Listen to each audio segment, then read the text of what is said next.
अजितदादांचा घातपात असू शकतो. रोहित पवारांचा मोठा आरोप. स्फोट घडवण्यासाठीच अतिरिक्त इंधन भरून दादांचं विमान मुद्दाम क्रॅश केल्याचा दावा.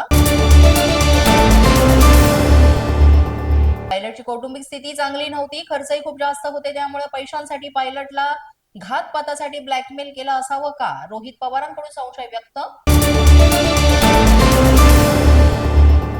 श्वेता सिंग डीजीसीए मधून रॅकेट चालवतात. त्यांचं फार मोठं कनेक्शन. त्यामुळे तपासादरम्यान श्वेता सिंग यांना डीजीसीए समिती ठेवू नये. अजितदादांच्या अपघाताच्या निष्पक्ष चौकशीसाठी रोहित पवार यांची मागणी.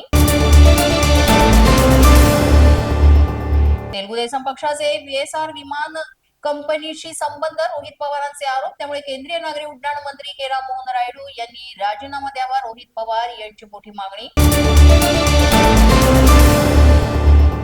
अजित पवारांच्या अपघाताची सीबीआय चौकशी व्हावी. राष्ट्रवादी काँग्रेसची मागणी. सुनेत्रा पवारांचं मुख्यमंत्र्यांना निवेदन. फडणवीस अमित शहा यांना पाठवणार. याबाबत सीबीआय चौकशी प्रकरणी पत्र. राष्ट्रवादी विलिनीकरणाच्या चर्चेसाठी पार पडलेल्या 9 बैठका. विलिनीकरणाच्या चर्चेआधी अजित पवारांनी घेतलेली एनडीएची परवानगी. विलिनीकरणाला एनडीएने त्यावेळेस ग्रीन सिग्नल दिल्याची ही माहिती समोर.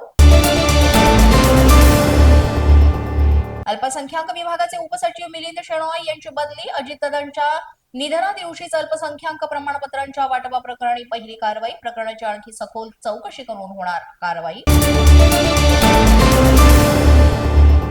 मुस्लिम समाजासाठी राबवण्यात येणाऱ्या जात प्रमाणपत्र प्रक्रियेला ब्रेक. शासनाकडून सुधारित शासन निर्णय जाहीर. राज्यसभेच्या 37 जागांसाठी 16 मार्चला निवडणूक. शरद पवारांच्या महाराष्ट्रातील 6 जण होणार निवृत्त. राज्यसभेसाठी राष्ट्रवादीकडून पार्थ पवारांच्या नावाची चर्चा सुरू. जिल्हा परिषदेनंतर आता ग्रामपंचायतीच्या निवडणुकांचं बिगुल वाजणार. निवडणुकांसाठी राज्य शासनाकडून प्रभाग रचनेचा अधिकृत कार्यक्रम जाहीर. 20 फेब्रुवारी पासून प्रभाग रचनेचं काम सुरू होणार. न्यूजच्या बातमीपत्रात आज इतकंच. तुम्हाला आमचं बातमीपत्र कसं वाटतंय याबाबत अवश्य अभिप्राय कळवा. यासाठी पोलीस माझा न्यूजचं युट्यूब चॅनल सबस्क्राईब करा. तसंच आमचं फेसबुक, इंस्टाग्राम आणि ट्विटर अकाउंट फॉलो करा. अधिक माहितीसाठी आमच्या www.policemazhanews.com या वेबसाईटला भेट द्या. आमचे अधिकृत प्रतिनिधी व्हायचे असेल तर स्क्रीनवर दिलेल्या क्रमांकांवर आजच संपर्क